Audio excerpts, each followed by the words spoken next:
Մոսկվայի Ռոսիա ազգային կենտրոնում անցկացվել է Եվրասիա միջազգային առաջին մրցանակի դափնեկիրների պարգևատրման հանդիսավոր արարողությունը։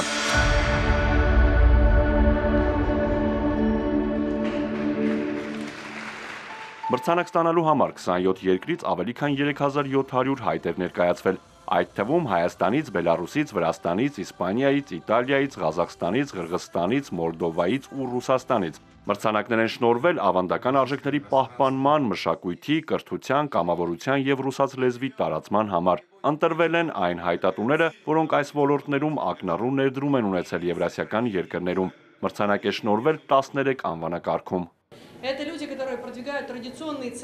Նրանք մարդիկ են, որոնք կարևորում են ավանդական արժեքները, ընտանիքը, պաշտպանում են պատմական արդարությունը։ Նրանք կամավորներ են, ուսուցիչներ, բժիշկներ, որոնք անվճար ռուսերեն են սովորեցնում իրենց երկրներում, անվճար բժշկական օգնություն տրամադրում եւ մարդասիրական օգնություն ուղարկում ռազմաճակատ։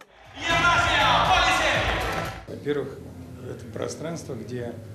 исторически вместе жили многие страны, многие народы.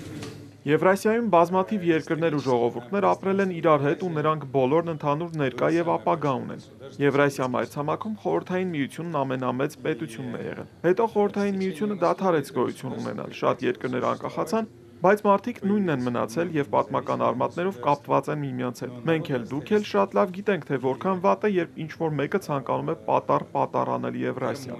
Մենք միասին դա թույլ չենք տա։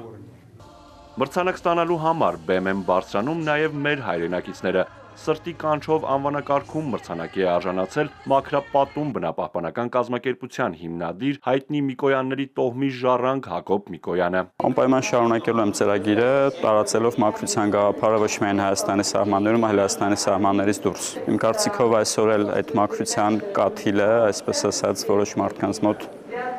կառաջանա։ Номинации «Дело сердца учить» награждается Микаэл Мартиросян, Армения! Մրցանակակիր է նաև Միքայել Մարտիրոսյանը, նա լավագույնն է սրտի գործը սովորեցնել անվանակարգում։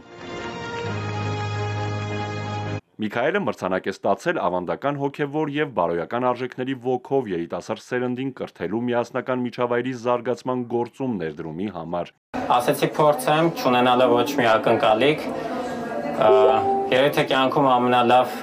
հաջողությունները չունենալով ակնկալիք են լինում։ Եզրափակչին մասնակցելու համար Մոսկվա է ժամանել ավելի քան 1000 մասնակից, թեկնածուներ, փորձագետներ, հասարակական գործիչներ եւ պատվավոր հյուրեր։